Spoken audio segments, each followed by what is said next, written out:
Line up, you fucking nerds. Who wants a shot at the champ? They bring the heat. Francis Ngannou is the hardest puncher in the history of fighting. They bring the knowledge. If you think this fight is going 5 rounds, you are out of your mind. They bring you the picks. The dog is getting it done in this one. We deliver every single week. We're bringing the heat, ladies and gentlemen. The money line. Don't miss it on the MMA Experts channel each week. The Money Line. We are live. I am here with my guy, Mike Finch. We got UFC Vegas 58 coming up. Mike, how you feeling, bro? Man, I'm good. Super excited to talk to my neighbor, Razor Rob Mccullough today, the former WEC champion. He's in studio, ladies and gentlemen. Let's get it popping. Yeah, he's already backstage, guys, so I want to let our guy in. Make sure you guys smash the like button if you haven't already. Subscribe to the channel. Keep it locked in each and every week. And let's bring in the guest today, Razor Rob Mccullough. All eyes on me. Razor Rob, how you doing, my man? Good. Can you guys hear me? Yeah, we hear you good. You look great. Cool. You sound great, Rob. Thank you for giving us a call while you're on vacation. Oh, my God. Rob, where are you? I'm in Maui today with the family. Dude, Maui's nice, man. Nice little vacation, right? Oh, always good to get away for a little bit, yeah. I've never been to Hawaii, man, but it's definitely on the bucket list of trips. Maui's a good spot. Very chill, very sunny. It's closer for us Californians, AJ. AJ's over there in Florida. We'll send his ass over to Cabo or not Cabo. What am I saying? The Caribbean islands. We'll go send him over to Jamaica or some shit. I don't know. That's by you, bro. This is a short flight for us Californians, AJ. Little hop, skip, and a jump. What is the flight? What is it, 3 hours? What is it? It's like 5. So what is it? 5? Okay. From California to Hawaii, yeah. The Hawaiian Islands are the most remote archipelago on Earth. So they literally are in the middle of the Pacific Ocean. And the island of Hawaii is actually the tallest mountain from the floor to the top. It's just mostly underwater. So pretty bizarre spot that Razor Rob's calling us from. Razor Rob, though, I heard you were watching the fist fights last weekend. You got to watch the title fight between Alexander Volkanovski and Max Holloway. Those guys are really talented, really high level. Just give me your assessment of what you thought of the champ, Alexander Volkanovski, and where these guys are nowadays, Rob, because you retired a while ago. Do you think this sport is sort of getting to a higher level at this point? Yeah, definitely. I mean, the sport has evolved so fast. It's fun to watch as a fan. I think it's fun to watch now for just remembering the beginning when fans would boo, when guys would hit the ground. It's like, oh, boo. And now people understand the art of grappling more so than they did before. There's less booing, and you still get that here and there. But it's been fun to watch how complete mixed martial arts has become. You got guys who are, really good strikers. You got really good grappling. Their strength and conditioning looks like Olympic athletes. So it's been fun to watch it and how fast it went. It's kind of crazy. AJ, I'm sure I know you've seen Razor Rob fight, but no booing in Razor Rob fights, brother. It's action. Razor Rob didn't worry about taking nobody down. He likes to let the hands fly, man. Let's not forget he dropped Cowboy, who just retired, man. I'm curious if you have any words on Cowboy Cerrone, who had a damn long career. I mean, you just called it a wrap after this weekend. Yeah, man, that guy is such a good dude, and sharing the cage with him was fun. It was a war between us both. Is one of my favorite fights. And even though I didn't even win, it's if you do this for a living and you really say, hey, I'm a fighter, right? You can say you're a businessman, you can say this and that, but at the end of the day, if you're gonna do this and you like to fight, you're gonna have some of those fights, right? Because I beat this guy up, I beat that guy up. Oh, that's cool, but like, did you get in there and go, okay, I got to really sack up and see like what you're made of? It was fun. There was transitions in the grappling where I went, whoa, how am I in? I looked up and I was like looking at the lights. I was like, wait a minute. And then he mounted me and I'm like, no. So, and then in between we're high-fiving each other. And I was like, hey dude, like mad respect for the guy. It was interesting because going into the fight, like the night before, after the weigh-ins, I saw him and he came out with Greg Jackson. We're walking through the parking lot and he walked up to me. He bowed, shook my hand. He said, hey man, I'm a big fan. I watched you, since I was a kid. And I'm thinking to myself, I'm not that old, dude. Come on. And he goes, hey, bro, hopefully we'll have fight in the night. And I was like, oh, we're going to, man. Don't worry about it. Yeah. And like, he was like going to shake my hand. I was trying to give him like the fist. I was like, and as I walked off, I realized like, this is a whole nother level of like, hey, he was in there and he was just being super respectful. And he backed every bit of that up. So it was fun, but it was something I always remembered that he was a good dude. And he was super respectful. Because you see some guys, is it a shtick? Is it doing it for marketing, right? Are they going to try to be like that? That guy. People will remember me. The dude just likes to fight. And so it was fun to watch. It was fun to know that, he had so many, he had like knockout. He had the leading of knockouts by head kick in the UFC, the most fights, the most wins, the most submissions. I mean, the most post-fight bonuses. He had so much stuff. And then he had all those fights and my name was still in his mouth about it, which I thought was really cool because I have like the Google alerts, right? So if someone says stuff and it pops up on there, I'm like, oh, someone mentioned it. And it always be like, Cowboy Cerrone said this in an interview. I was like, oh, that's cool, man. So I was always mad respect. I saw him one time, a couple times, and I was getting ready to leave. I was in my office at UFC gym headquarters when I worked there, and people in the office were like, there's a UFC fighter here. And I said, oh, yeah, who? I think it's the Cowboy guy. And I go, oh, I know him. And they're like, you do? And yeah, we fought. And everyone kind of thought it was funny. And I had to leave to go on the road, and people were telling me, hey, he left you something. And I go, what, did he leave me his number? I was being facetious. But he did. He went to my office and wrote his number and said, next time, bro, let's grab a beer. Here's my number. So I always thought that was kind of cool. Like he's a good dude. So I did that. I did text him too one time. Remember when those memes were going around? And that was the only one time I hit him up. It was like a link, coronavirus, blah, blah, blah. And you click the link and it's like, whoa. I hit him with one of those. And he texted me back, oh, you got me, bro. Really the first time you send me a message. And you Rick rolled him, or what's it called? You tricked him. How dare you, Razor Rob? Yes, Cowboy's such a good guy, never put on a shtick, and I find it really interesting that, like you said, after his long career of all these incredible fights that Cowboy's been in, the only one he mentions when people ask him about his most memorable fight, favorite fight, is you versus Cowboy. I rewatched it, Razor Rob. I think it's a phenomenal fight. You were hitting him so hard, you had Cowboy trying to take you down. What do you think stands out to Cowboy about that fight? You've seen all of his other ones. When you were in there with Cowboy, why was that so special? And would you reciprocate his energy there? Is that your favorite fight you've ever had? Yeah, I mean, dude, I've had some wars, but I would say that was one that was definitely memorable. I mean, my first title defense, I was kind of scared of the dude. He was like 17-1, and so Rich Crunkleton.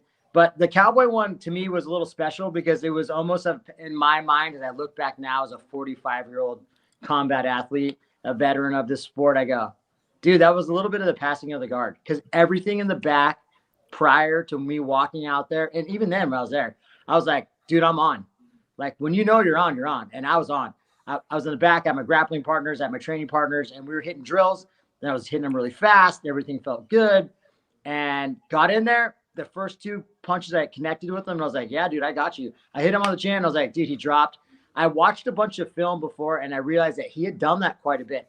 He was quick to get dropped, and then people would chase him, and he triangled him because his jiu-jitsu was slick, and he had long legs. And so if you're not real careful and you get sloppy, you dive head first in, it's really easy to get caught. And that's what happened to a lot of dudes. So when I did that, I backed up because I was like, nah, dude, like we're making this a stand-up fight. Yeah.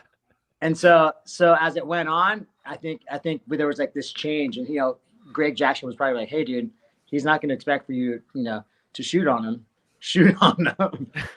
And I've rewatched it a few times, even recently. And dude, it got close, but at some point it's just like, oh man. And it depends. It's funny because it depends on who you're rooting for to how people go, oh my God, it was so much this way or so much that way. So that was a really fun fight. And it was, if you do this for a living, you got to have one of those in there that's just like, hey, dude, yeah, this dude liked to fight. So both of us, I think, can rack that one up as a win, regardless how it went.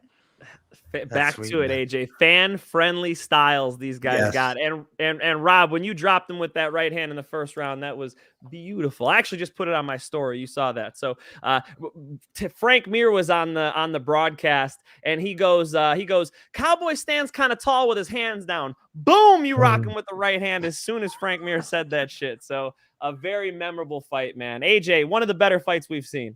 Yeah, absolutely. And I think funny, I want to like just jump from like this segment to the next, because you talk about shticks that some of these fighters have, and I'm curious if that shtick is you're leaning it towards maybe like a Colby Covington and whatnot. So as more of like, I guess, you know, you'd be considered an OG in the fight game. I guess back in the day, it didn't seem like that. It wasn't the same appeal. Chuck Liddell, you know, walked out. He just seemed like the badass, you know, Vanderlei Silva, this crazy Brazilian, you know, Fedor Emelianenko, this quiet Russian man. So would you say that like maybe because of the social media age, these characters now have been so overplayed that you maybe even find it a little bit, I don't want to use the word, what is it? I don't want to say dumb is not the word, but like obviously fabricated, I guess. Is that something you dislike about today's marketing, I guess, with fighters? You know, people asked about it, and no, dude, doesn't that guy bug you, right? Doesn't this guy, you know, doesn't McGregor bother you? It doesn't the guys with the hairdos. And when you think about it, that's how it whole started. You know, everyone had a tap out shirt at one point. Everybody was like, oh, let me guess. You have like, you know, you got a fro hawk, then you got a mohawk too, and it was bleached, and it was red. So that guy's an MMA guy. And then it kind of pulled away. And then it was, you know, kind of did his thing. I've seen these little transitions, but now it's kind of coming back. Hey, dude, at the end of the day, it's going to bring more eyeballs to a sport that we all enjoy watching. It's, you know, it's everyone in the world watches this. It's not, and I got to travel and I got to see that like everybody, regardless of the language they speak, can enjoy combat sports, period, point blank, right? People understand that, hey, this guy thinks he's better than this guy. He's good at grappling. He's good at striking. Let's watch him fight, see what happens. So it doesn't bother me. I think it's going to get to the point where, hey, you're going to get into some wars, and it's going to show who's really down to fight and who wants to be there, and who's trying to be a businessman and they're looking for a way out, or are they standing there, you know, sacking up and trying to throw down to see if they're better. So I don't want to say it bothers me. It's just kind of, you know, hey, yeah, it's part of the game, really. It's part of the game. And I mean, if we go back to Tito, he was doing that thing. That's what I was going to say. The hair and the gray. He trains with Tito. True. Yeah. True. Yeah. I wasn't one to watch the WWE and the WWF when I was a kid. I have 6 sisters. I didn't need more drama. Like, you want to fight? I get it. Let's fight. But like, I couldn't do the whole drama that it was like watching soap operas. So, but hey, dude, if it gets people to come watch fights and they get them to like you or hate you, because now they want to watch you get beat up or they want to watch you win. That's marketing. And I watched Tito do it. I remember going over to his house to go jog one night. It was late 90s. And I said, hey, let's go, bro. It was dark. He's in his apartment. He goes, hold on. I'm talking to my fans online. And I'm like, you got fans online you talk to? That's so cool. And while he was doing that, he was sitting in his apartment. It was dark. His TV was on and it was like pro wrestling. And I'm like, God, I hate this shit. But he was watching it and he loved it. And he kind of pulled in that whole, like, you know, he did that whole and his whole thing. But that's where he was getting it from. And he did, you know, he was a legend of the sport, regardless if you like him or hate him. You wanted to watch him win or you wanted to watch him get beat up. And he brought a lot of dudes along for the ride, me included, right? So those were my you can't really kick the shtick. It got the sport to kind of go where it needed to go. I think if it was a bunch of dudes who were just total brutes, and just like, I fight you, you fight me, people would have been like, Yeah. Razor Rob, I think that brought a lot of fans in. Like you said, Tito Ortiz doing that type of, you don't want to call it fake or anything, but you know, him and Chuck Liddell, I think they really kind of dug their heels in and made it something fun. He had a couple matchups there where, you know, Tito would sell those things. He knew exactly what he was doing, and it was fun, man. The team punishment with the fire. Chuck Liddell had the ice on his shorts. I was like, 13 years old. I love that shit. I was so into it, bro. He's like superheroes to me. You know, you got like the red lightsaber and the green. I don't know. It's just like it was perfect storybook shit. So this is what made this sport, is guys like Tito, who I know, you've trained with and have been friends with for decades. That's kind of how this thing got laid down. So AJ, to push back, Razor Rob was in that OG cult of guys who had that personality. I think quite the opposite. I think that's been I personally I do like the heels though. Don't get me wrong. I'm not saying I don't. I had to ask the OG though, just to see as compared, man. I had to get the honest take, but I like you said cult of personality, bro. It reminds me of CM Punk, bro. Oh no. Oh no. Razor, I tried to fight CM Punk, brother. I hit up Sean Shelby and everybody on Twitter. I was doing my best. I wanted that CM Punk fight. I didn't get it. Oh, well. They gave it to Mickey Gall. I got messed. Okay, Razor, you've got a bunch of cool stories that I'm not even going to – I don't know what you want to talk about, but very cool stuff. You're close to Dana White. You've gone to his house, trained his kids. I mean, tell us what 2022 Razor Rob McCullough is up to. Oh, man, that's so much stuff. I mean, I got my family in Maui this week, which is awesome. HB Ultimate Training Center, Huntington Beach. That was everyone called that Team Punishments Training Center. Everyone thought it was Tito's spot. It was Tiki and I's for a very long time. So it's been over 20 years. I stepped away for quite a while because I did my whole thing. When I met Tiki, he was like, "What do you do?" And I said, "Kickboxing. I'm gonna be champ one day." And he's like, "I'm gonna own a gym." And I was like, "That's lame, but whatever." And we just kept training together and kept going. Like, "What are you doing tonight?" "I don't know. You drive. Let's go." All right. Look back, I'm like, that was 30 years. How did that go? But in the meantime, a sport grew around all of our friends. Everyone came to the gym to see who was better. And, there was Randy Couture was in there. Chuck Liddell was training with us. Dude, we had Dan Henderson, and everybody would bring their crews. So we had so many people coming to the gym that we had this high-level training. It was awesome. But as that all faded away because, the sport got bigger, it moved to basically the Mecca moved to Las Vegas. Everyone started opening their gyms. Everyone started kind of fighting each other. We all started growing up and getting older. Some of us were like, hey, all of a sudden I turned around. I was like, I got a mortgage, kids and life insurance and stuff. What's going on? I look back now and I go, hey, I'm not going to be here forever. I mean, that's the reality.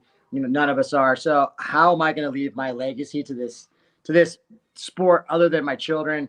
I love teaching, but at the end of the day, like I've seen jiu-jitsu time and time again, and I still love doing jiu-jitsu, but it starts on your feet, right? I'm not going to butt scoot to somebody and try to, jump guard on them and be like, I got you. It's starting standing. So how am I going to get my kids to go into a gym if I'm not there one day and them to go, hey, his dad was a fighter. Okay, he's probably okay. Let's tee up on him, see how good he is.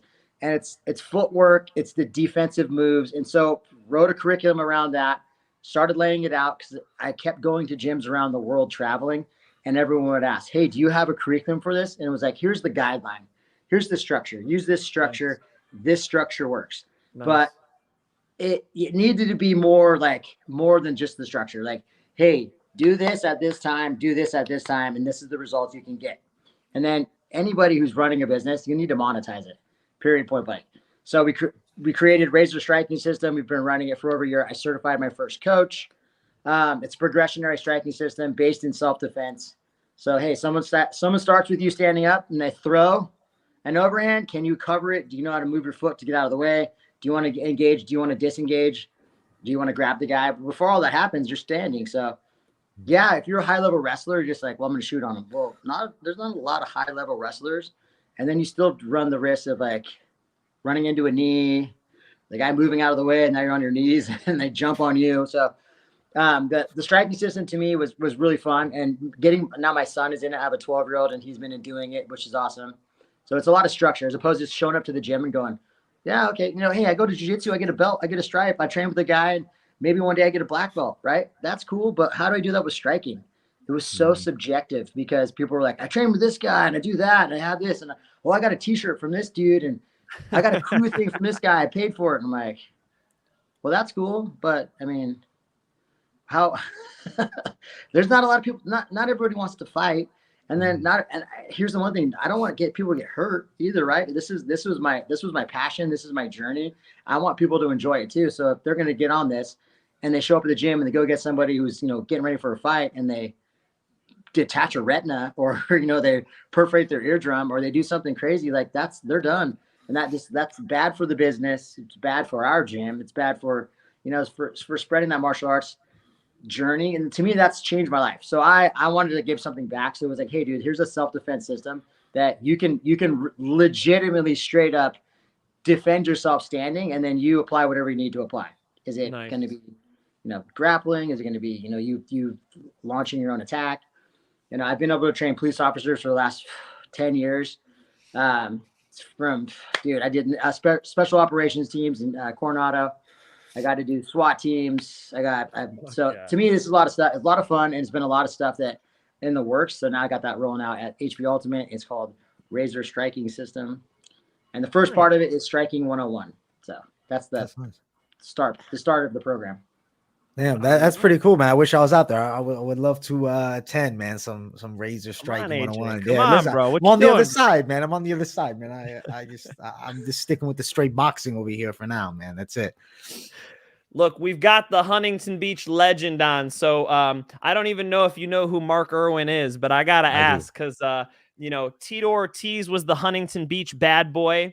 Tank Abbott, the original Huntington Beach bad boy. Maybe you got a story there. Who was the Huntington Beach bad boy first? So I need to start there. And then let me also ask you, Mark the Shark Irwin, a bare knuckle boxer, is now entitling himself, this is my fault, the new Huntington Beach bad boy. You've got an HB tattoo on your stomach as big as a freaking license plate. So I got to ask you, does he get the Razor Rob approval to be the new Huntington Beach bad boy? And who is the original, Tank Abbott or Tito? Man, you know what? Tito got into UFC because of Tank. He was his training partner. But I just saw how that whole relationship went down. And I got my own Tank story that I was a kid. I just started. I had my first fight. I was so excited. There was a wall of fighters, right? Their autographs on the wall. Mickey Ward, all these guys. And I remember I won my very first fight. I fought one of Master Toddy's guys. It was literally my very first fight. And I fought at the Four Queens on Fremont Street in Las Vegas. I overhand this dude in the middle of the fight, KO'd him. He's like, oh, the ref stops. He's like, okay. He's like looking around he looked like he was playing catch with his dad, but they couldn't find the ball. And so I'm like, oh, I got $100. I'm like, yes. Well, they had a picture of me. My arm up, I'm holding a trophy. So I was so excited. The guy goes, hey, let's put that on the wall at the gym. Well, Tank came to train, and he put his picture on the wall, and he put, I'm so glad to be on the wall with all these pussies. And I remember thinking, fuck that guy. Like, I wanted to punch that guy in the fucking face. And I'd watch him train, and I'm like, are you kidding me, dude? Are you fucking kidding me, bro? You're like, if he hit you, yeah, you're gonna do damage, but hell he yeah, just stood in front of the bag. So I was like, oh my god. So I was never a Tank fan. So if I had to say the real Huntington Beach bad boy would be Tito. And I love Mark Irwin. The guy's a stud. You got to pass that torch at some point, dude. And he's been in it. Right. I've been watching that kid, dude. He was an LA boxing coach. So I remember him, and that whole crew that was over there that was training and teaching. They all went off, branched off to do really cool stuff with boxing. And he's in bare knuckle. So I'm stoked. I'm stoked for him. He's been doing well. And dude, someone's got to keep it going, right? That's the blessing. That's the blessing. You're good with the new Huntington Beach bad boy, Mark the Shark Irwin. You heard it here, ladies and gentlemen. Let's go. Let's go. Let's go. That's official, man. It's a stamp of approval right here. It's an OG stamp of approval, man. Not just a Finchman stamp. We got one of the OGs. For me, the Huntington Beach OGs, right? Razor Rob McCullough, Tank Abbott, Tito Ortiz. Obviously Tiki, and there's a lot of names, but for fighters, I mean, those are the three I think of. Razor, who am I missing? Chemo. Chemo started it off. Remember Chemo? Chemo. Yes. Yeah. Dude, Paul Herrera was from Huntington Beach. Still the wrestling coach at HBUTC, the wrestling coach for TJ Dillashaw, go down the whole list at Brian HBUTC. Ortega. Yeah, dude, that guy, he still mixes it up with those dudes too, to this day. Stop. I swear to God, he's a gangster. I swear, dude. Nice. Who else? There's a few, dude. Fast Eddie Ruiz, he was in UFC. He was a training partner with all those dudes. God. They need the HB tattoo though, Razor. You got the tattoo. They need to level up. Hey, I got that tattoo on my stomach. It was like this big though, in like high school. My nephew got out of juvie. He was like, "Bro, I got a tattoo gun. I'll do your stomach." I was like, "Do it." and then it like melted together as I got older. I just made it bigger, like this big. It's gangster now. That's great. It's gangster now. I don't want to take your whole day, but we should ask The main event, Rafael Fiziev is taking on Rafael Dos Anjos. I know you've seen Dos Anjos fight. I've had the pleasure of sparring with him, Razor Rob. I don't know if you've seen him in the gym at all. We were talking about what 22 MMA looks like. How impressed with you are Rafael Dos Anjos? What level is Rafael Dos Anjos at? Bro, I mean, you're talking about someone who's a former champion, right? He comes from Kings. I know he's been training with Jason Perillo on his hands. The dude has a full game, right? He's a black belt in jiu-jitsu. He was a champ at one point. When you got guys like that, you can't sleep on them, right? You got to be careful. It's like, hey, dude, this dude can catch you standing, or this guy to get you on the ground. That's when you go. On that note too, you got to also be like, hey, dude, this guy's been the champ. This dude. So how much more of it is it paycheck now, or is he actually gonna? So that's what makes these fights kind of fun. He looks serious to me, AJ. He looks serious to me. AJ, anything else before we let the legend go? Dude, I'm glad that we got to chat it up with you, Razor Rob, especially on vacation, taking some time with us, man. We're interrupting your relaxation to come talk with us, man. But we appreciate you a lot, man. Especially, thank you. I love the OG era, man. It's all good. You needed the break. My relaxation. Beautiful fight talk, right? We gotta love it. Shout out to Shani, of course. She's got her whole thing going on. Fight Camp, am I saying that right? Her app. Fight Camp, it is. Yep, and you can get it online. Two gangsters. Don't fuck with Team Mccullough, all right? They're gangsters over there. I see you guys got the little ones in jiu-jitsu. I used to see them at UFC Gym Huntington Beach, where I just came from. So all the best to Team Mccullough. Rob, thank you for taking some time, dude. Good to see you. Of course. Thanks, guys. Much love, Rob. Great to meet you, my man. For sure. Likewise. Thank you. Have a good one. Peace out to the legendary Rob Mccullough, the OG. All eyes on me. Finch, man. It's just me and you now. Legend. That was awesome. nice, dude. I like talking to the OGs, man. Rob's a good dude. Freaking legend, man. And for those of you guys who didn't see it, Cowboy Cerrone actually just at his retirement press conference was saying that Razor Rob Mccullough was his favorite fight, most memorable fight he's ever had. So we had to talk to the legend, Razor Rob, my neighbor. He lives over there. I could hit his house with a baseball from my front door. So I had to go talk to Razor Rob. Super nice for him to take the time. And now let's talk some fist fights, AJ. Let's talk real some quick, fist though. fights, Real baby. quick, AJ. Yes. We should cover last week's card. Really quick? Yes. Yeah. We can cover last week's card really quick. Mike Finch, give me your opinion. Sean Strickland, he's gonna come on, Mike. I don't want to throw you under the bus, but you say he's gonna outbox him. I'm man. under the bus. I'm under the bus. Look, AJ, how could that fight have gone worse for me? I don't think it like could. After picking Sean Strickland, he gets out there and he just walks straight forward, hands down, chin up in the air towards one of the most dangerous strikers in the world. I'm sweating watching the thing. I'm going, oh shit, he's gonna frickin', and sure enough, he overparries that and gets caught with a hook. If you guys actually listen to, this is another Kevin El Basri note, so I'm trusting my friend Kevin here. If you guys go listen to Luke Rockhold, what he was saying when he was on the Fight Companion with Josh Thompson, he actually said, you know what, I spar with Sean Strickland, he overparries a lot. And oh my God, did he overparry or what, man? He thought it was coming down the pipe.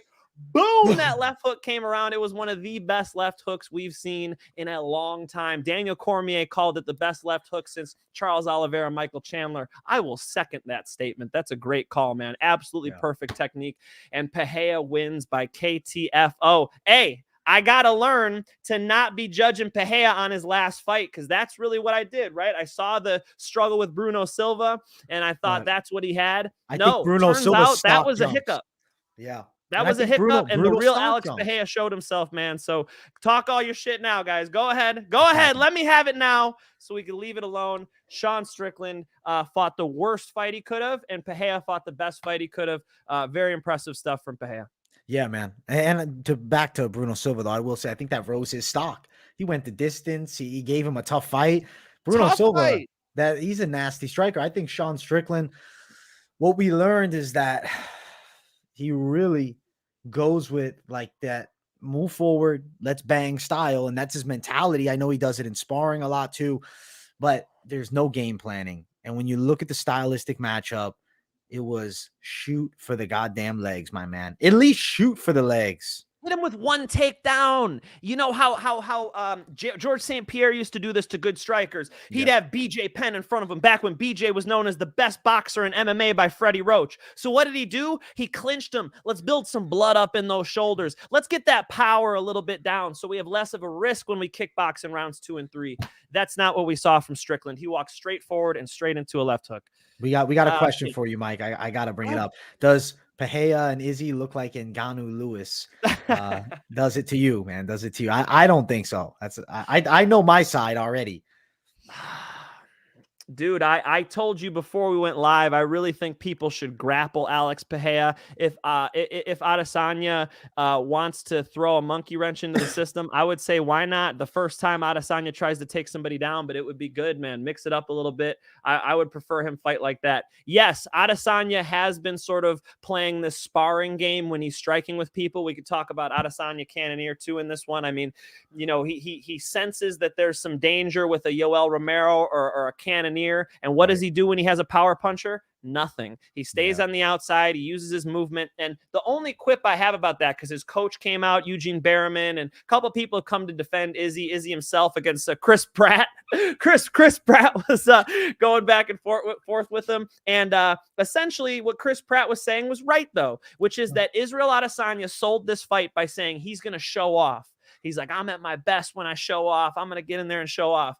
He had no intention of showing off, AJ. This was a touch sparring match. He was not trying to show off. He was not trying to risk his belt, which power to you. I respect that, but don't lie to me. Don't lie to me and tell me you're going to show off when you go out there and coast for 5 rounds. That's all I'm saying.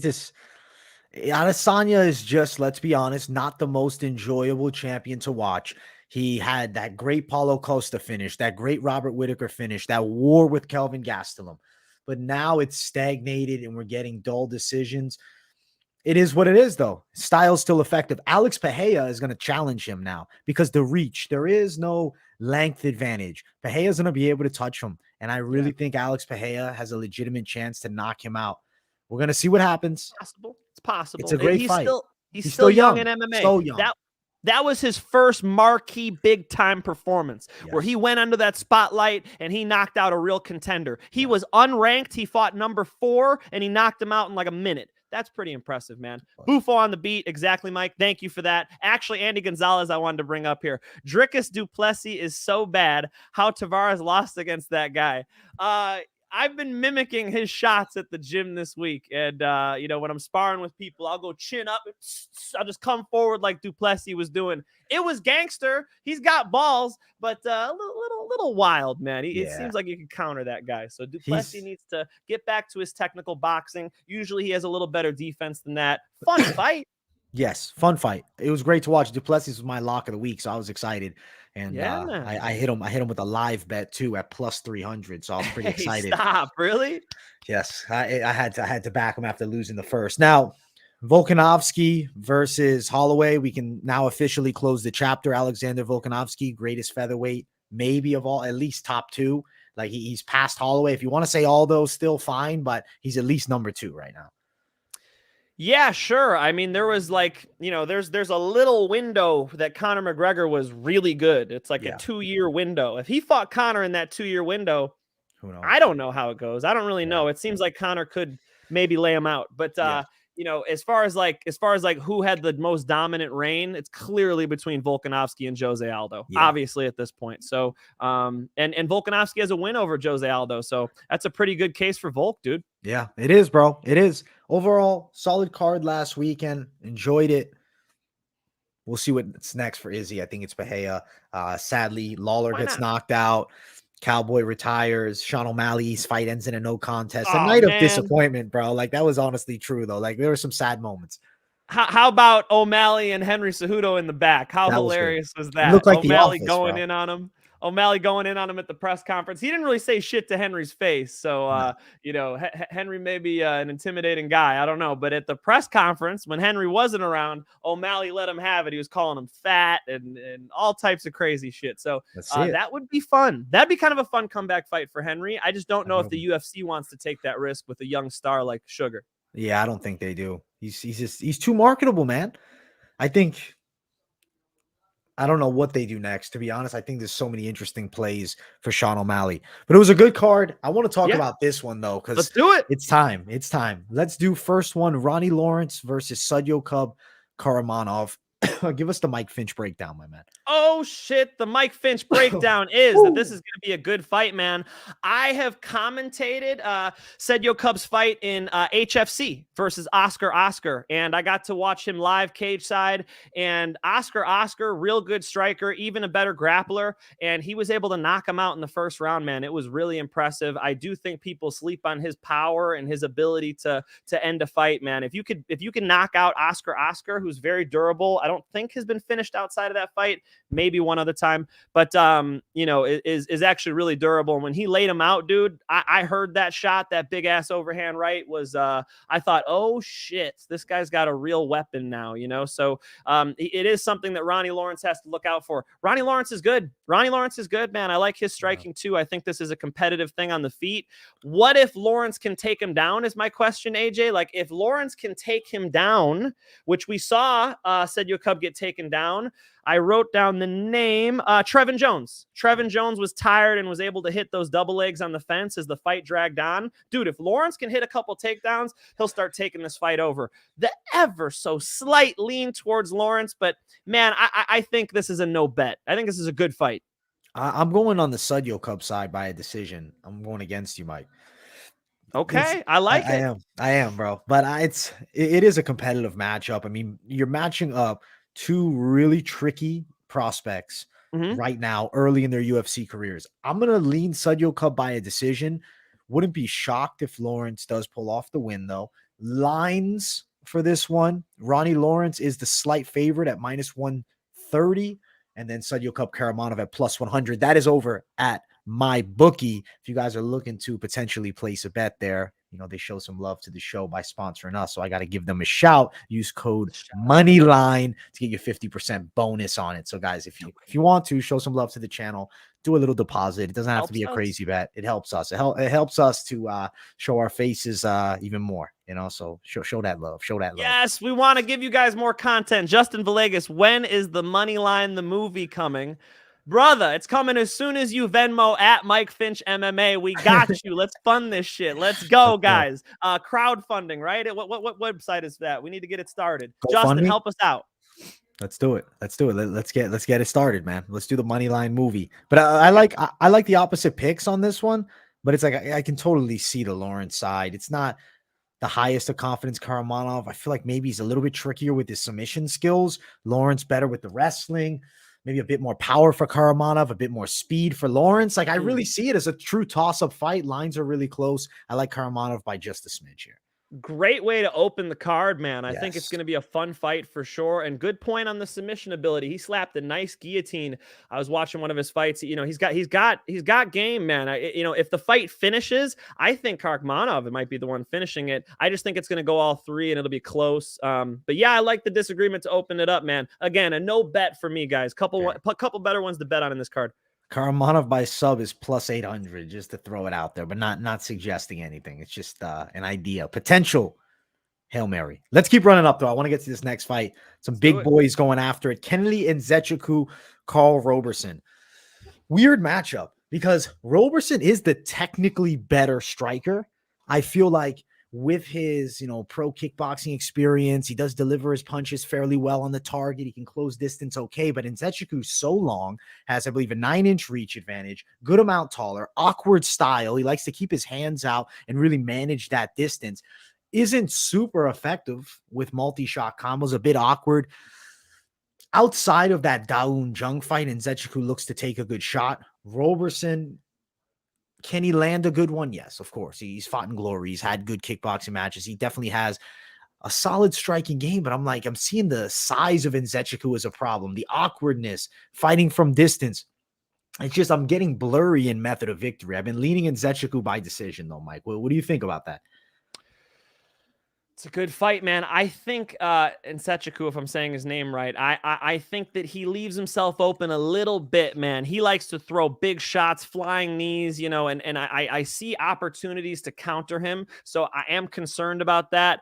the more I dig into this one, though, I do see some holes in Roberson's game, obviously in the grappling department. So there seems to be more ways that Nzechukwu could win. So another toss-up fight for me, not one that I don't trust my money with Nzechukwu, but I guess I'll double down with you guys and lean that way. But I do see opportunities to counter him, AJ. I don't know if you see the same thing as me. It seems like when he misses big. He's a little off balance. He's trying to have sort of a technical style with some explosiveness in it. I think he needs a little bit more work on the defense, man. I think there's some holes in his game. And if he's fighting a good kickboxer like Roberson, that makes me nervous, bro. I want to see him clinch. I want to see him use his full MMA game. That's how he wins this fight. Yeah, no, I agree. I'm not a high confidence in Nzechukwu pick here.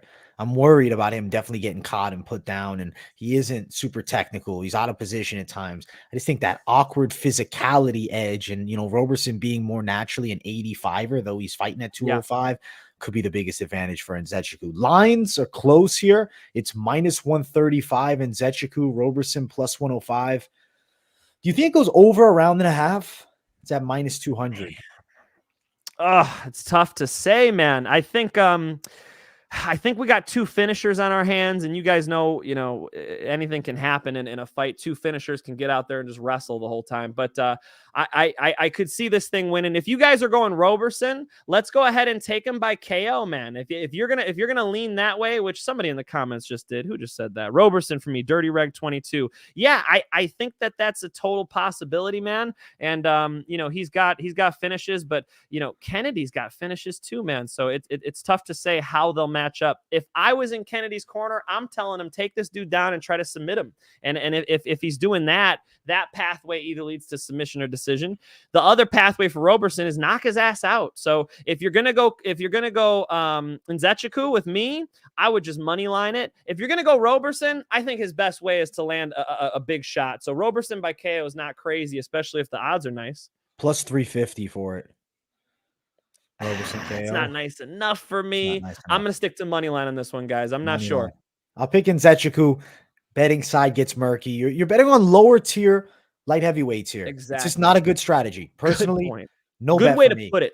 That's the best way, bro. It's not the weight class even to fuck around with, because the level difference, size is a factor, awkward shots land. Let's ride in Nzechukwu, but we're not going to bet it. Let's jump to the next one. Things get interesting here with David Onama taking on a tough, short notice replacement bout in Garrett Armfield. They fought previously. They now face off once again inside of the UFC. Onama got the decision in the first matchup, but I do think Armfield is a very tricky fight. I mean, he's not a bad fighter. The kid can scrap. He's got good stand-up, power in the hands. I look at the style and I say, I'm intrigued to watch him at 135 pounds. Note that this is at 145. Onama's also fought up at 55. The size difference is a factor. Onama already having a win in the UFC, having a win over Armfield. You're taking a fight on a week's notice. It's just not a winning strategy for Armfield. I don't see him winning this fight. But as far as getting his feet into the UFC door, it's a great tactic to take this bout. I'm going Onama for the win, leaning it towards the KO side, but I could see it by decision. Armfield surviving would be great for his stock. Well, and that's what happened in their first fight, right? The last amateur fight that Onama had was against Armfield, and he won by decision. I do think his striking has evolved since then. Like you're saying, Armfield taking it on 1 week. I'm going to double up with you there. I think the KO is a nice touch, although Armfield, could go to decision. So their first fight being a decision many years ago, though, can't take too much stock from that. I'll lean into the KO with you, man. I like that. A fight that's tough to call, but I'll lean into the KO with AJ. I like that. As far as the line, literally -735 for Onama. There's no money line here. We can't. As far as the props for this one, I don't even have a knockout prop available yet. Onama wins inside of the distance, though, is -160. I'd assume the knockout is +105, +100 range. Damn. They're giving love to Onama there. Okay. They're seeing something that's a little wider than I would like. Right. Yeah. I'm gonna save my money for the next fight. Yeah, smart Mike. This one, sit out, enjoy. We'll pick Onama. Confident pick, yes. Short notice bout against Armfield, but there's no touch on the money line at -735. Let's keep running. This next one gets exciting for me. Cody Brundage, Tresean Gore. Guys, I'm on Tresean Gore. Hey. I like the kickboxing. I think he's very dangerous. Yes, he was kind of a letdown in the debut, but he fought against Brian Battle, who had just won tough. Had obviously had more activity, more fights. Tresean, he has a lot of self-belief, and I do think that goes, a long way. He seems to really think that he's got the goods. Powerful striker, good hips. I do feel like Brundage will have a hard time getting him to the mat. If he does get him there, I can see Tresean's athleticism and explosiveness finding himself back up to the feet. I'm not super impressed by Brundage. He was getting beat up by Dolce Leyambula, who is definitely not as technical of a striker as Gore, maybe just as powerful, maybe not.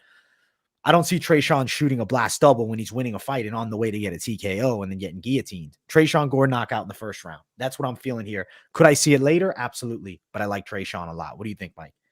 Okay, there you go. Tresean Gore. Look, Tresean Gore was actually training for Cody's teammate. He was supposed to fight Josh Frem on Saturday. Now he's fighting Frem's teammate.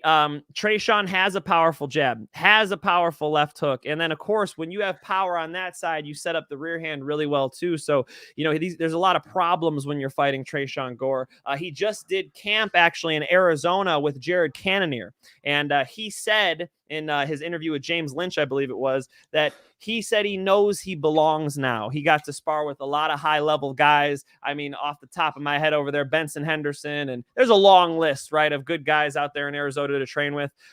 He said, looking back on the Brian Battle fight, that he was overly patient, which I like to hear that because I would agree. I would like to see Gore step on the gas pedal a little bit, fight in moments, and let his hands go. He said, every time I kicked that dude, I could see I rattled his body. So this is the sound of a guy who's confident and who's going to come in full bore. The thing I didn't like hearing from Gore, AJ, is that he said if he wants to grapple, meaning if Cody Brundage wants to grapple, I'm going to grapple too. Please, Gore. Please do not grapple with him, Gore. Please break that fucking clinch. Get this guy off you and get back to striking. If Gore just uses his kickboxing in this fight, uses his wrestling defensively, it's my most confident pick of the card. Right. If he's going to grapple with Brundage, now he starts messing me up. I wanted to take Gore as my lock of the night. I think he ruined it with that comment, bro. Please, Gore, don't do it to us. Kickbox this fight and Gore will win by knockout. I'm going to bank on Gore being full of shit saying that. I'm going to have to. Okay. The line is -140 for Tresean Gore, Brundage +110. This is a fight where I feel good about knockout. It's +285 if you like that KO prop.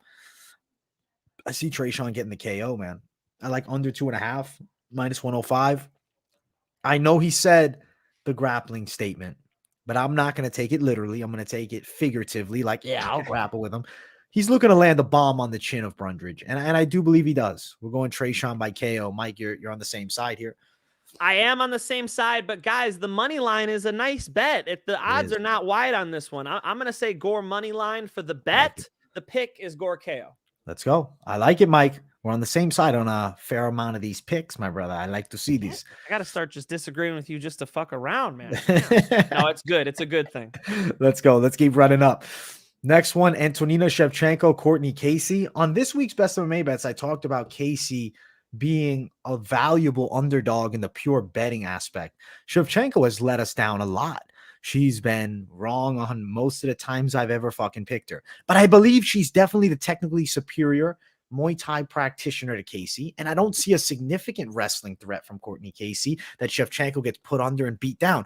But it's still Antonina Shevchenko, commonly known to just end up losing, putting herself in awkward and bad spots. Like, I'm going to pick Shevchenko still. I really feel like on paper she's the better fighter, but I just fear when the cage door closes, who's the dog that comes through? It's Cortney Casey. So there's no chance of money on Shevchenko for me. There it is. All right. Our first disagreement of the evening. Let's go. Cortney Casey's got great arm bars, AJ. I think the biggest difference in this fight is not Shevchenko's kickboxing. It's Casey's jiu-jitsu. I think Casey's going to get a submission here, even if she's losing this fight. There's not enough physicality from the beautiful Shevchenko. I mean, Antonina is gorgeous. I'm glad my wife isn't here because she'd probably smack me, but holy shit. Antonina Shevchenko is a beautiful woman, and unfortunately she's not as explosive as her more muscular sister is. You know, she doesn't have that pop, that snap. And so when you start wrestling her, you could sort of fatigue her a little more. You could sort of get the better of her. Casey, I think, needs maybe one takedown, slap on an armbar. I'm going to go Casey submission, my brother. Casey by submission, Mike. Let's pull up the lines here. Money line, Cortney Casey's plus 150, Shevchenko minus 180. If you like the Finchman sub prop, which honestly, I think you should, it's upwards of plus 800. So maybe Cortney Casey by sub is the attack, guys. It's juicy. I'm not touching Shevchenko. I'd play Casey money line over Shevchenko, even though the pick is Shev. I do think fight goes distance, but I do think there's a legit chance of armbar from Cortney Casey. I don't disagree with you, Mike, and I talked about it. Like, this is one of those real, like how you say you're on the fence. I might be Humpty Dumpty in it on the side of Shevchenko and getting crushed picking her. But betting side, you're going Casey all day. And especially that submission prop. Holy shit, guys. I mean, you know, $10 you make 80. That's not bad. You know, I could see Shevchenko winning this fight. I think she's a very good kickboxer. Her training, my God, the way they train out there is insane. I love it. I love that style. But it's not Valentina, guys. You know, make sure you guys are separating the two, because you know, not all siblings, right? It's not always Nate and Nick Diaz, right? They have there's a difference there. And you know what? I want to say one more thing about this fight too. AJ said it earlier about the light heavyweights. AJ said these are lower tier light heavyweights. Sort of the same thing here, with all due respect to these ladies. You know, when you get martial artists at this level, it's hard to be confident in betting on them. Yeah, agreed. I think dog or pass situation, though, betting side of things for sure. Mike is on Casey, and he likes her by sub, and it's plus 800. Not a bad line. Let's jump to the featured prelim of the night. Aiemann Zahabi versus Ricky Turcios. Turcios got me slipping on words here, how to pronounce that last name. My apologies there. I like Ricky, man. I like the style. I like that he's a good scrapper. He scrambles well. Multi-shot combos inside. Zahabi definitely does have a bit of pop, and he could hurt Turcios if Turcios gets careless. I like the activity, though, of Turcios. Going through the ringer on tough, I believe, brings a lot of improvement. He's kind of gone through it. Team alpha male guy as well. Zahabi got a big win over Draco in the last one. Knocked him out with a huge shot. Turcios has been KO'd before. Could get caught by something big, but I feel like he's going to bring the pace and the pressure, and he's going to win a hard-fought decision. I'm going to ride Turcios for the win. What do you think, Finchman? Yeah, Mana Martinez knocked him out in 2018. Tough fight for me to call, guys. I think I'll double up with you, AJ. But yeah, I am concerned about the power in this fight. And you know, when I look at Zahabi's record, I mean, the losses are Vince Morales and Ricardo Ramos. I got a lot of respect for those two guys, man. I do think he's fought some you know, decent competition in the UFC here, and having a little more UFC experience than Ricky, it makes it a no bet for me. But sure, I'll double up with you, man. Tough one to call for me, AJ. Fair. Lines minus 195 Turcios, Zahabi plus 160. The over 2.5 is minus 160. It could be a casher. Turcios by decision plus 150. I don't love the lines here. I don't think that Turcios deserves to be this big of a favorite, but it's because he won the Ultimate Fighter that he's going to have a little bit of a swelled odds, right? His line's going to be a little swelled. He's tough winner, and then Zahabi, you know, taking some losses and, you know, not super active. You mentioned that he trains at Turcios trains at Team Alpha Male. Zahabi trains over at TriStar. It's two good gyms going head to head, you know. So you guys aren't nuts for betting Zahabi. The more I look at that line, the more I think that line is wrong. And if you're thinking about betting, you know, if anybody's betting, I would say bet on Zahabi based on the line. You know, I don't think I thought this thing was dead even, but now that I'm looking at it, it's not. It's not, but it is a dead even fight, really. I was surprised to see Turcios this big of a favorite. Good fight, though. I like Turcios, though. I think his scrambling ability could be a factor, but it's going to be a close decision. I'm seeing it 29-28. Could even be a split. So if you're betting on it, maybe you're not, or you're holding out and just saying, let's go for it. Turcios' last fight was a split decision, so he'll probably do it again. Let's go. These are the prelims, Mike. Are you ready for this main card? Let's do this shit. Let's go to the main card.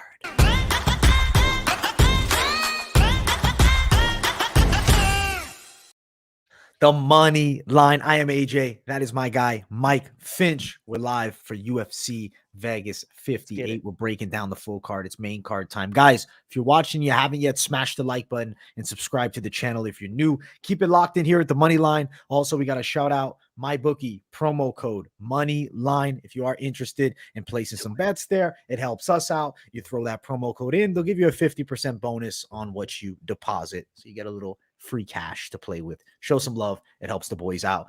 Let's talk the first one. Michael Johnson, Jamie Mullarkey. Finchman, I'm going to let you kick this thing off. Hey, let's go. Oh my God, is this a tough one for me, man? Look, I'm leaning Mullarkey. I think Mullarkey's the better mixed martial arts fighter. I think Mullarkey, you know, he's got that big ass nose that goes right into his head. I don't even know if Michael Johnson could put that 1-2 down the pipe. You know, you just hit that nose, you don't even get to the jaw. But I keep seeing Michael Johnson smacking him with some 1-2s and moving around, man. It's really not the worst matchup for MJ. You know, Michael Johnson coming back. You know, I had him in his last fight and he broke his losing streak there. It was good to see him back and he got that W. I don't know if he was an underdog in that one, but I know some of you guys disagreed with that pick. And I love the 1-2s of Michael Johnson. I love the Henry Hoof style with him. I do think he's a dangerous guy, you know, so it's tough to bet against Michael Johnson, and especially the way these odds are. You guys are really pushing me to go Johnson here. I have to bet with my head. If I'm not looking at the odds, I think Mullarkey is just all around a better mixed martial artist. And, you know, I went deep on Mullarkey. I went to look at his old fights, you know, back when he fought Volkanovski, and, you know, he's had a couple good old ones that I was checking out. Mullarkey's a tough guy, man. You're not going to make him quit. I do think he takes the decision here. He just did lose to Jalen Turner, but we saw what Jalen Turner did to Brad Riddell. That's no slouch, man. No. Don't worry about losing to Jalen Turner by knockout. You know, and then, of course, has the wins over Kama Worthy, Devontae Smith in 2021. So a little more activity, right? Remember, Michael Johnson was out for a while, right? We had him 2019, fought once in 2020. Once in 2021, both losses. Clay Guida, Thiago Moises. Alan Patrick was that win, and he went ahead and got the finish. That was his only fight in 2022. Now he's going to be active again. We haven't seen him be active since 2018, you know, so I'm going to have to go ahead and go Mullarkey, but I don't like that line, AJ, and you're not crazy if you go Michael Johnson with that 1-2. I like it. I'm going with Jamie Mullarkey, my guy. Come on, bro. Listen, I can't ride Michael Johnson too far. I've picked him, and I've won with the last one with Patrick. I've picked Johnson in the past, and he's always up, and then he takes a fat L. Michael Johnson's past was success. I mean, he knocked out Dustin Poirier, beat Edson Barboza, beat Tony Ferguson. He was one of the guys at one point. It doesn't seem like he's there anymore, man. Jamie Mullarkey's going to probably overwhelm him and stop him in the second round. Woo! I think Johnson's definitely live in the first. I mean, if he lands some beautiful shot, I see him touching Mullarkey a bit, but Mullarkey's just going to relentlessly press. I don't think Johnson has that same, I don't know. He doesn't deliver the punch the same, that accuracy. Something slips. As you pass a certain point, you take a lot of fights. I do believe there's been some injuries for Michael Johnson. I don't think he has that same touch that he once did. Yes, you look at sparring footage, he's given the work to Usman. He's nasty on the feet. But I feel like Jamie Mullarkey is just going to bully him in there. He might also mix in some clinch too and kind of wearing him against the cage. I think you're going to see Michael Johnson get stopped here, man. I really do. Against Patrick, I liked how he looked, but he also got wobbled by Patrick a bit. That's when he's in a good fight, though. When you're smacking Michael Johnson and you start getting confident, that's when he lands the 1-2, AJ. That's when he's in the fight. And Mullarkey brings that type of style. So, yes, I agree with you. You got to go with Mullarkey, man. It only makes sense. You know, I'd be crazy to stand out here and tell you that you got to bet on Michael Johnson. But what is it, 3-1? You know, I'm not a huge fan of 3-1 against Michael Johnson, man. He could pretty much beat or lose to anybody, you know. So, you know, it's a tough guy to sleep on and bet against, right? I'm gonna go Mullarkey, and I'll say he gets a stoppage too. I'll double up with you on that. AJ, do you think he takes him down? I'm gonna lean towards more cage work, cage pressure. Right now, minus 245 Mullarkey, Johnson plus 205. I feel like Mullarkey KO TKO isn't terrible. It's just plus 170 though. And I think we are going under 2.5 rounds at minus 170. We're riding with Jamie Mullarkey on both sides though, man. I feel like that's the smart pick. Like you can't go with Johnson, man. The inconsistency. I like him in his prime, But right now, we've seen too much inconsistency, bro. Too much. Fair enough. And Mullarkey, is closer to his prime. That's a good Yes. point. Two things. One, you mentioned the sparring footage. Michael Johnson has left a lot of his career in that gym, man. If you talk to people around that gym, I won't say any names, but I trained with somebody for a while who was a fighter from that gym. They tell me the stories, right? You were even saying it, Yeah. So it's not only the footage, man. Michael Johnson goes to war every single time he spars. That's how he does it, and you end up getting more miles on the vehicle than maybe you needed to by having those gym wars like that. So one thing to say about Michael Johnson as he gets past his prime here, sort of a second wind he's trying to hit here in his career.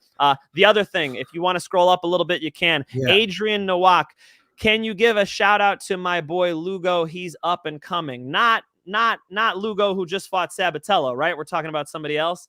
Shout out to Lugo from the Moneyline. There you go. Shout him out. I'd like to know his full name. Lugo what? Yeah, hit us, bro. Come on, man. Leave us in the full dark here. name, brother. Because I know Austin Lugo, I don't want to get his name wrong, just fought Sabatello in Bellator. And holy shit, did Sabatello put on a performance in that fight. But I was really impressed by Lugo before that. Coming into it, I was thinking it was going to be close. Psych. Psych. The wrestling of Sabatello is a whole other level. Not to sell any Bellator fights, but Sabatello challenging for the title here against Stotts. I'm fucking excited, dude. We'll keep moving up this card. Back to it. Mullarkey, we're doubling down. Let's go. Next fight, ladies. Calvillo Nunes. I like Nina Nunes, man. I think she's going to be live in this spot. Calvillo has not looked good as of late. I don't like the stand-up. She's got the wrestling for sure, but I think Nunes' movement and jab can keep Calvillo off of her. And I have to just note it out the jump. You're looking at Nunes at plus money, plus 115. Now, I will say, when I made the official pick, I've been trying to pull the Finchman style of not looking at the odds beforehand and then making the pick just so I don't have any fucking distortion. And on this one, I was happy to see that Nunes was the dog and we can get some plus money action for a confident pick because I just think she's, at least striking wise and athleticism, vastly superior to Calvillo, who's kind of a plodding striker who wants to wrestle, wants to get on top. I haven't loved the performances up at 125. Nunes, I know she's jumping up to 25 too after previously fighting at 15 for a long time, but I think success could really be incoming here. She also trains with Amanda, her wife. That's, elite level. I guarantee you she's picking up some great wrinkles there from the jiu-jitsu skill set on the bottom and whatnot as well. Let's double up with Mrs. Nunes. I agree with you, man. Look, she's got big wins, AJ. Nunes has beaten Angela Hill. Yep. Nunes has beaten Claudia Gadelia. Am I saying her name right? Claudia. Yep. I mean, she's got that's some talent that she beat down there. So, I do think that that Cavallo is going to be in trouble in this one. And, Nunes is not up against a Mackenzie Dern who's going to, have a significant jiu-jitsu advantage or something like that. I think it's going to be a competitive fight. I think it's going to be close. Why not go with the underdog? Shoot, let's go. Double up on Nunes. Let's do it. She's plus money. I don't really like the props here. Over 2.5 is minus 245. Nunes by decision. Plus 230, but Calvillo's been stopped the past couple. Nunes by KO TKO is plus 700, maybe like a light few dollar play, but I don't think that's super likely. It would more be doctor stoppage KO TKO or her quitting the corner. I don't know if I see like a flat knockout for Nunes. It's a fight though. I think it's going decision. I think it's going to be relatively close too. Dev the Dude, one of our homies, one of our favorites. Why are people high on Nunes? I am not personally high on Nunes. I'm just super sober on Cynthia Cavallo. Yeah, I like that, bro. I like that, super sober on Calvillo. I agree, though. She's let me down. She's let us down. And doesn't seem like she settled into 125 as well as she thought she would have. Agreed. Double up. Nunes, not a bet. I liked Gore for a bet, right? A lot of these ones are going to be close. These are going to be fun fights. Let's jump to the next one. It is Jared Vanderaa and Chase Sherman. Heavyweights going after it. More back-end heavyweights, but I do think these guys are going to go leave it out there because I do feel like, is this a loser leaves town fight? I mean, it could be. I think it could be. Finchman, what do you think happens? Is it a loser leaves town fight? I mean, can the heavyweight division afford anybody to leave town? Maybe not. Where are these heavyweights? calling all heavyweights. The UFC needs you, okay? Stop playing football. Stop doing, whatever, discus. I don't know what you big motherfuckers are doing, but we need you in the UFC cage, okay? If you are big and athletic, we want to see it, all right? This is not the highest level. You don't see this level at a UFC 155-pound division. The worst 155-pounders are significantly more skilled in the UFC than a Vanderaa or a Sherman. So let's just call it like it is, right? That it's tough to bet on people who do not have do not have reliable skill sets. With that being said, I'm kind of leaning Sherman here, man. I do think he can get it done. Wow. If Jared Vanderaa if Jared Vanderaa can make this thing close, can get in the top position, of course, would be huge. We've seen huge problems with Chase Sherman once he gets on his back. Once you get Chase Sherman on his back, you could pretty much kill him. He just fought Romanov, and Romanov mopped the floor with him, and that's not surprising because he pretty much did the same thing to Vanderaa. As far as Vanderaa goes, I do respect that he was in, a good fight with Justin Tafa. They kickboxed, and, he definitely showed that he could win in a close fight. The Andrei Arlovski split decision, Andrei Arlovski, pretty tough guy. So it's a tough pick for me, but I might as well get better odds and go with Sherman here, man. I do think Sherman can make something happen on the feet, and Vandeera's game is not impressive, bro. If Vanderaa wins, it's going to be a close decision, or he has to get the grappling going. With Sherman, I could see Sherman putting some strikes together and maybe getting him out of there, man. Sherman was a bare knuckle boxer and has a little bit more crispy striking. Am I crazy for that? You think Vanderaa gets him everywhere? Don't use that word, Mike Finch, on this matchup. It's not crispy. We can't use crispy. A little bit of a crunch. Little crunch. Bare knuckle boxing experience. I mean, it's something. It's something Vanderaa doesn't have. That's true. That is true. Dude, I can't pick Chase Sherman, man. I'm gonna pick Vanderaa for the win. I hate this fight though. Picking it, it's extremely difficult because could go either way. I'm gonna go Vanderaa. Leaning him on a decision. Wouldn't be shocked if these guys do try to throw down and save their jobs and get a KO TKO, but I don't think it's that likely, man. I think I'm going to lean Vanderaa decision in a close fight, maybe even Vanderaa mixing in some grappling, looking to take Sherman down, which seems like Sherman hasn't been training the grappling because as of late, it's just not looked good. I got to ride with Jared Vanderaa. I do think he could do maybe a bit more significant damage with the hands too. Sherman maybe a little quicker, but Vanderaa has more pop. Yeah, I like it, but as a favorite, man, Vanderaa coming into a fight as a favorite, he's just shown so many vulnerabilities Facts. to me. I think that if Chase Sherman wants to bang with him, he'll find success, man. Other than that, God damn, if Vanderaa gets on top of him, this thing is over. Chase Sherman is pretty bad on his back, AJ. That's been some pretty amateurish stuff. So trying to be respectful to these guys. I saw our guy in here in the chats, bum fight. How dare you, sir? But not the highest level and definitely something to be careful of. If you're betting on Vanderaa with plus money, you got to be a little nervous about that. He's minus 200. Sherman plus 160. Minus, of course. No, I knew what you meant, Mike. Don't worry at all, my brother. Now, do you like any betting on this one? Just besides you just like maybe Sherman dog play? I like another fight coming up here better. Okay. And it's just like when I get these type of fights where I can't rely on their skill sets, like you could drive a semi truck through the holes in Sherman and Vandeera's games, man. So no bet. No bet is the smart side, Mike. Let's jump to the next one. I'll ride Vanderaa, though. Mike riding Sherman. Fair. Opposite sides there. We're on the other sides of the guns there. Let's run it. Next one. Douglas Silva de Andrade versus Said Nurmagomedov. Mike, you seem excited about this one. Are you excited about Said Nurmagomedov? Said Nurmagomedov is a problem, ladies and gentlemen. Yes. And what is he, a 3-1 favorite here? Honestly, I have respect for Mr. Andrade, but I don't think that's that wide, guys. I know. I don't think that's that wide at all. I feel like it could be minus 600, bro. It's OV at the end. I'm surprised it's this close. beyond its OV at the end, though, some of those OV at the ends, they've been showing us these holding performances. I work for Bellator. I get to see these guys live. I just saw a couple examples of this in Bellator. Khabib comes out there to corner him, and Javier Mendez is out there, and they take everything just as seriously as they do when these guys are fighting in the UFC. But the performances have been kind of grapple, hold. Said Nurmagomedov is not that. Said Nurmagomedov can finish this fight. I think he does it. I think he probably does it from first on the feet, and then just showing us the superior grappling, the superior wrestling, superior top game. I like Nurmagomedov everywhere this fight goes, dude. That's a guy you can bet on.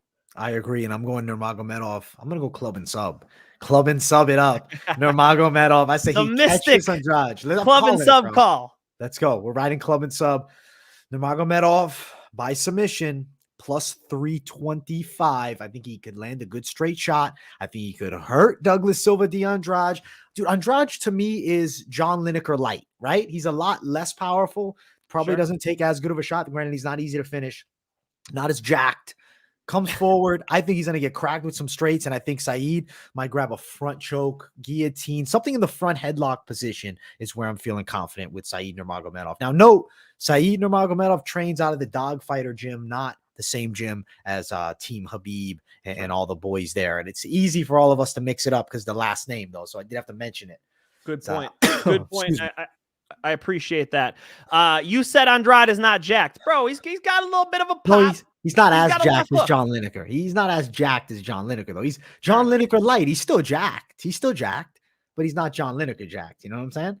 And a little dangerous. No, he's got a nice left hook, dangerous. AJ. He's got a lot of knockouts, a lot of heavy hooks, bro. Hell yeah. Pop, pop, pop. Hell yeah. But Said's definitely too good. Get it done. Somebody even picked him on here. Ryan Kern, Andrade KO round 1.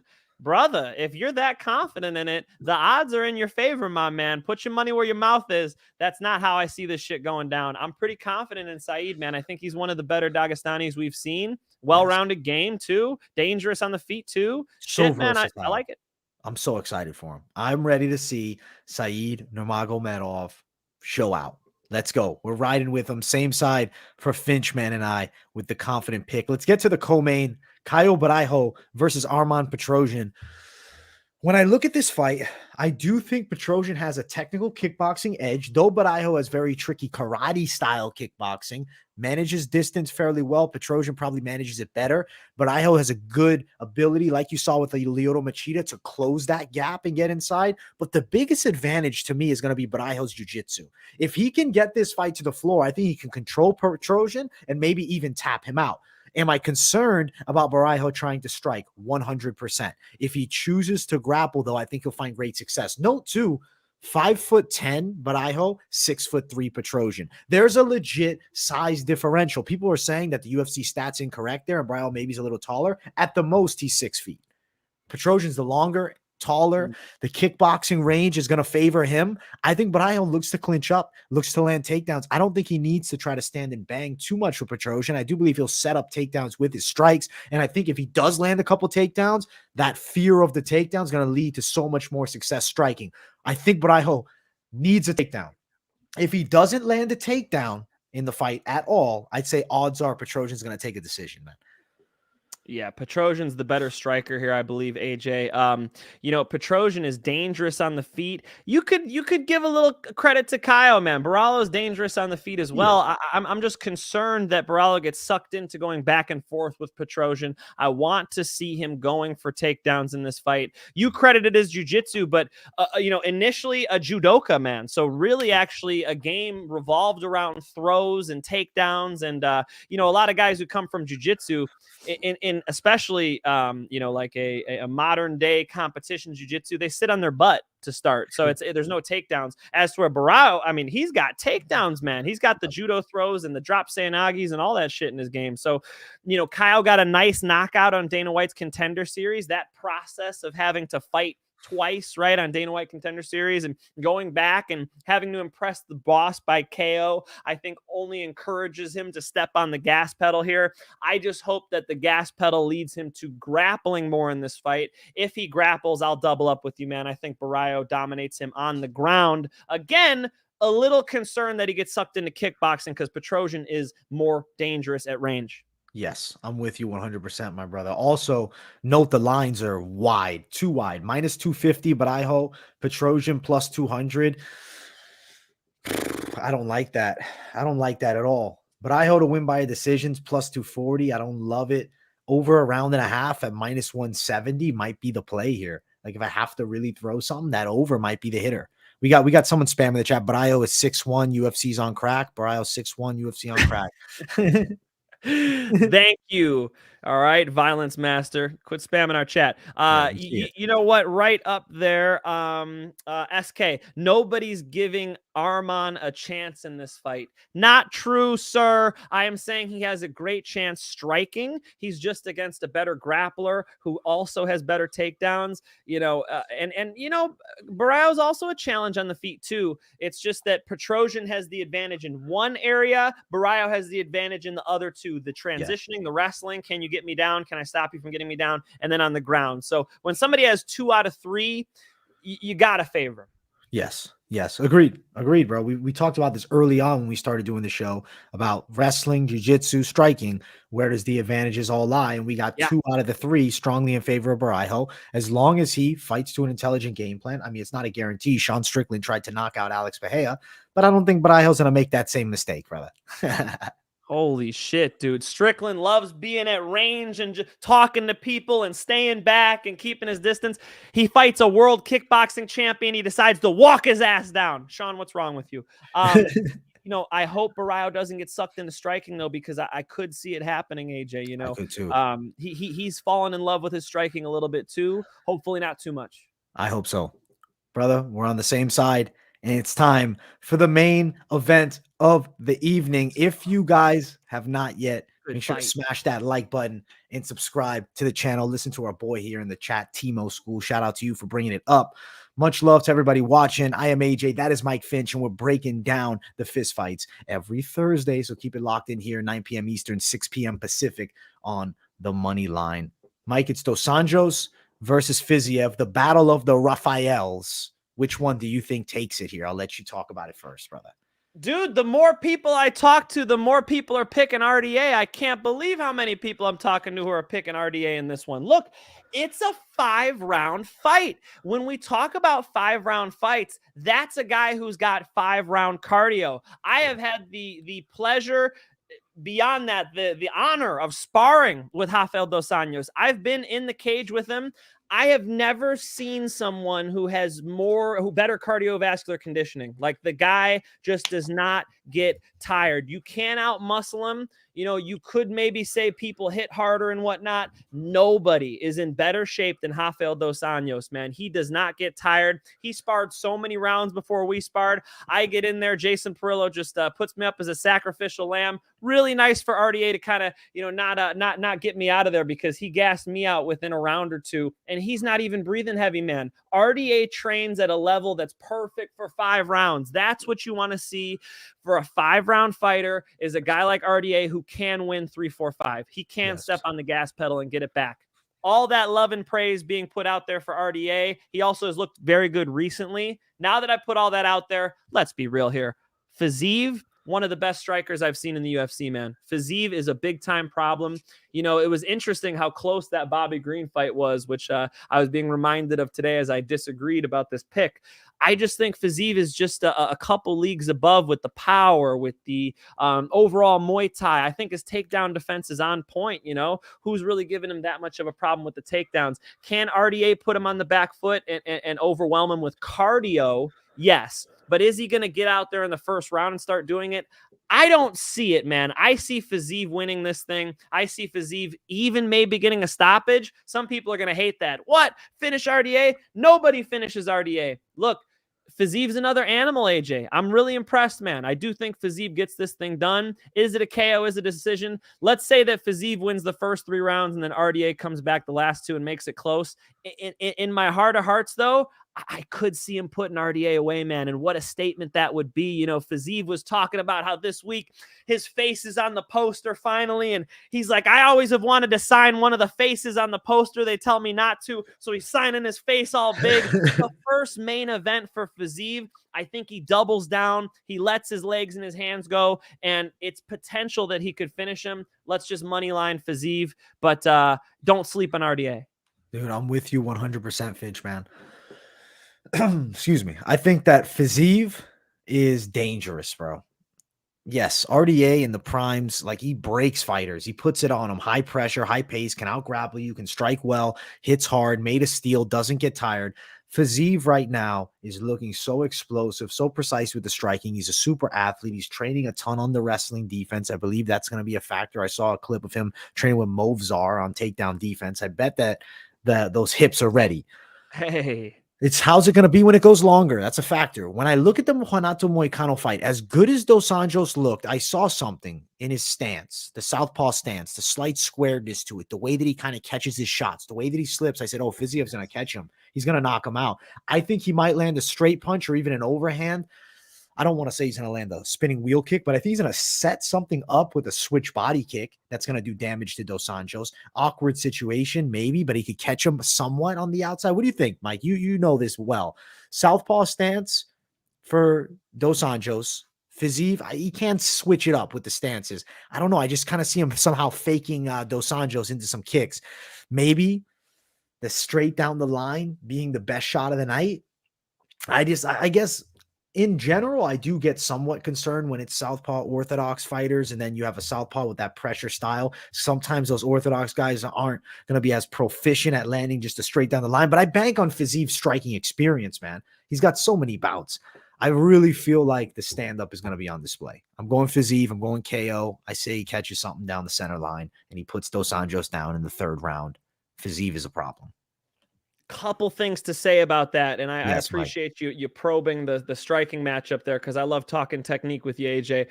When a southpaw and orthodox fighter match up, the lead foot is right on top of each other. The lead feet are right there. So what Holly Holm did to Ronda Rousey, and what many strikers who are great southpaws will do, is they'll step outside of the lead foot. So if I'm outside of your lead foot, now you're lined up for my cross, but I'm not lined up for your cross. Your cross is way far away, right? That's definitely what Fiziev wants to do. He wants to move away from the power side. Here's the thing about that, though, with RDA, not the strongest puncher in the world. I think Fiziev is going to pack a lot more pop than RDA will. To give credit to RDA does everything perfect. Yes. That's what you teach somebody. Hands up, chin tuck, shoulders relaxed, moving your head, knees bent, moving forward. That's what you teach people. That's what RDA executes. So the risk of RDA getting knocked out gets lowered just based on his style. He's not going to go out there like Strickland with his freaking chin up in the air, making me sweat bullets watching the damn fight. He's going to come out there chin tucked, hands up. And here's a little piece for those of you who don't know, but RDA fought Clay Guida, and Clay Guida broke RDA's jaw. So RDA has a titanium plate in his jaw, and two of his opponents since that fight have broken their hands in the first round by hitting RDA in the face. So when you hit RDA in the face, joke's on you, bitch. Your hand's broken. That's a big problem in a 5-round fight, AJ. It's really something to take into account. Dude, the titanium fucking jaw, man. How's this even legal, truly, man? They got to replace it with maybe ceramic or some shit, man. I guess it would crack, you know?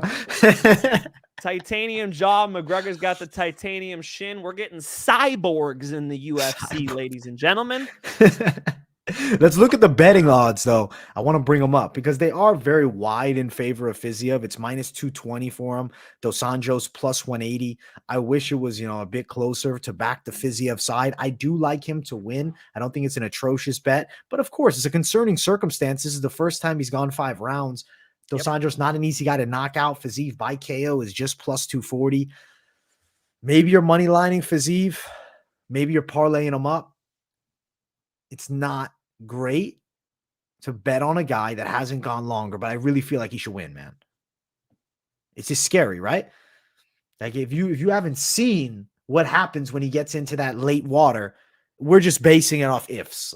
We're just theorizing. I'm going to theorize the side of, yes, my hypothesis is he has the stamina to go 5. Yeah, I know you said something about the Bobby Green fight. When I look at that Bobby Green fight, I'm like, Bobby Green's just a hard stylistic matchup for a lot of guys. He's an awkward striker. He's long. He's quick. He taunts you. His hands are low. I mean, if Rafael dos Anjos was forced into a pure striking match with Bobby Green, I think that he would struggle in that fight a lot. So I do think the Fiziev side should look to be successful here against dos Anjos. We'll ride Fiziev for the win. We're going KO, Mike. Oh, shit. Hey, man, the more I think about it, the more I see it. It's just, I have to give credit where credit's due. Rafael dos Anjos has a low-risk style. It's very hard to finish Rafael dos Anjos. There's a reason why nobody really finishes him besides the one title fight, of course, against Eddie Alvarez. He doesn't usually run into big shots. A great kickboxer, beyond great. I mean, a world-class kickboxer like Fiziev could do it with his legs, AJ. I could see him putting a head kick up there and getting this thing over with. Again, stepping from the outside and looking at this as Fiziev's first main event, I think he's going to feel that energy, man. I think he's going to come out there firing on all cylinders.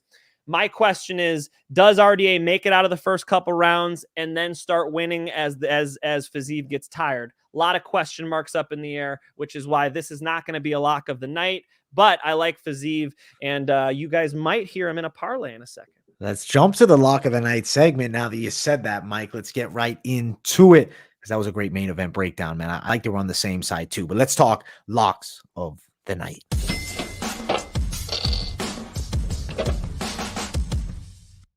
Money line locks of the night. Mike, I don't think we have the same one. I have a feeling that we definitely don't. So give me yours, brother. I like that Nurmagomedov is not so far away, right? So my lock of the night is going to be Said Nurmagomedov, and I hate to give you guys one that's a favorite. I really do, because it's a 3-1 favorite, and but I want to give you guys something where your money's pretty safe, man. And I think Said Nurmagomedov, that's the biggest mismatch on this card, and that one's the most clear-cut one for me. I'll save all the other fun fights for my parlay. My lock of the night, safe money this week. Let's go Nurmagomedov. Nurmagomedov, the Finch man, wide lock, but it's going to cash. I'm not going on the super safe side this week. I'm riding with Tresean Gore at -140. There you go. Lock of the night. You can maybe play him at my bookie if you're interested. That's the pick, brother. Tresean. I like him at -140, man. I think he gets it done. I think he's sleeping Cody Brundage, but I'm not going to say just back the KO, man. I have to, say, let's play it towards the side of just he's the one line. Talking about grappling, AJ. Right, is it cap? Right. I don't want to risk it, brother. I don't want to risk this shit, brother. I don't want to risk it. We're going to go the side of Tresean. With confidence, good confidence. Like, I've been feeling them all week, man. I'm happy to see this fight, and I'm ready to see what happens between these two. Let's go, Finch, man. Let's go. You ready for the parlay side of things? Let's do it. Parlay it up. Let's see what we got for the parlay. All the competition that try to compete, stand back, watch the bomb drop. $100 parlays between the two of us here, man. We're going to come up with something.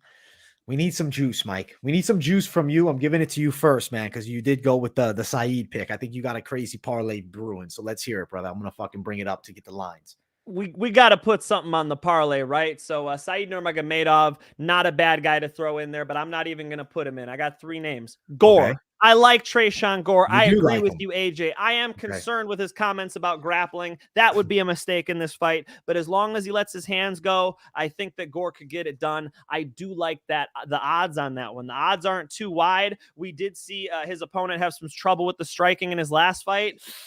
He's going to have some problems with Gore, man. So Gore's a good one. Another one, Mullarkey decision. Mullarkey just money line him. It only makes sense that he beats Michael Johnson. Michael Johnson dangerous with the 1-2. I'm not writing Michael Johnson off, but I'll throw him in the parlay. And then Mr. Fiziev. Let's throw the main event in there. Let's say he gets it done. Moneyline Fiziev, moneyline Mullarkey, moneyline Gore. If you're absolutely nuts, throw in Nurmagomedov. But I think those 3 for a parlay, that'll hit for you. That's a +260 for the 3. For the 4 of them, it brings you to +375. Obviously, your line may vary depending on what sportsbook you are using. Now, for myself, I want to give you maybe a lighter hitter, but something that I do think comes through. It's going to be Saeed Nurmagomedov, Tresean Gore, those two at plus 122. Like, I feel like that's like a good, just safe play for like a true, like $100. Please give me something on the safer side parlay. And it brings you into plus money. But I can't just send everybody off with something as light as that. I have to add some steam to it. The steam that I'm kind of feeling is the Borralho Petrosyan over 1.5 rounds, right? Load that up with Fiziev as well. Brings you to plus 415. Saeed Nurmagomedov, Tresean Gore over 1.5 with Borralho Petrosyan and Rafael Fiziev plus 415. If you don't want Fiziev, I'll take him out. It's still plus 250 money. I like this one. That's my $100 like wide play. I'm into it. You like it, Mike? What do you think? I like it, brother. Yes, not bad at all. Your odds were sweet. They were sweet. Some money lines, bro. Some money lines. Let's get it. We're about to have some fun this weekend, man. I'm pretty stoked to see Fiziev. Like, I want to find out. I want to find out if he's real.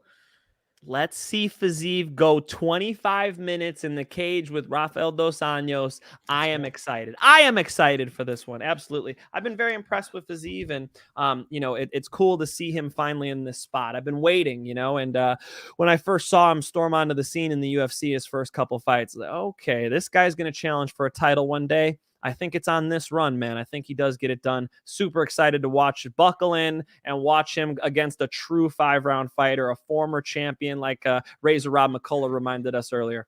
Let's go. Let's go. Guys, smash the hell out of the like button. I hope you guys enjoyed another episode of the Money Line with me and my guy, Mike Finch, breaking them down each and every Thursday. If you're interested in going to my bookie, showing us some love, use the code Moneyline, throw a deposit in there. It helps us out, and then we'll be boosting the product even more so. So much love to the people. I mean, somebody was calling for a Moneyline movie earlier. Guys, you want the movie to come? We need that MyBookie money coming in. MyBookie has been, awesome to us so far, sponsoring the show and whatnot. And you guys will only help see more episodes and get more content out of us by doing that. So code Moneyline when you guys sign up at MyBookie, you get your bonus. We appreciate it, ladies and gentlemen. Much love to everybody we see week after week. I look forward to Thursdays with you, AJ. It has been fun as usual. Absolutely, brother. It's always a fucking blast, man. I always enjoy it. Much love to the chat. We see you guys up in here. Thank you so much. I got to answer this one. AJ, you look like you're getting thinner and thinner. Listen, my guy, I'm really not getting much thinner. My weight's been maintained about the same. It's just because I shaved the beard, dude. I'm not going to lie to you. That beard shaving makes me look like I lost fucking 20 pounds. There it is. Hey, you're looking good, bro. I know you've been sick, so you back in the gym yet? I am. I just got back in the gym yesterday, man. But nice, I was out for a good amount of time, bro. And even when I did get back, it's like we're slowly getting back. Today I was able to go decently hard, but like the body's still recovering, man. But I'll be A1 here in the next week for sure. A1, there it is. We got A1 boxing in Huntington Beach. Once you're A1, come through, AJ. Let's go. Let's do it, man. I smashed them all, brother. Much love, Mike. Much love. Thank you, AJ. Guys, if you want, go ahead and check out some of the content I've been dropping. It's over on my YouTube, Mike Finch MMA, Mike Finch Show. I've been trying to, I did the little breakdown of Israel Adesanya and Jared Cannonier at the face-offs. I thought that one was pretty funny. And it's been good watching your stuff, AJ. You've been sick, bro, and you've been still hustling, getting all your content out. Bro. What are you eating while you're talking? It's like cough drops. He's coughing and shit. Dude, he still brings the content, people. Yes. Respect. Doesn't stop, brother. Doesn't stop. Even tonight, I had to pause the mic a couple times and let a few out. You probably heard a couple that I couldn't beat, but is what it is. The grind don't stop. Much love, Finch, man. Much love, people. We will see you all in the next one. Peace, everybody.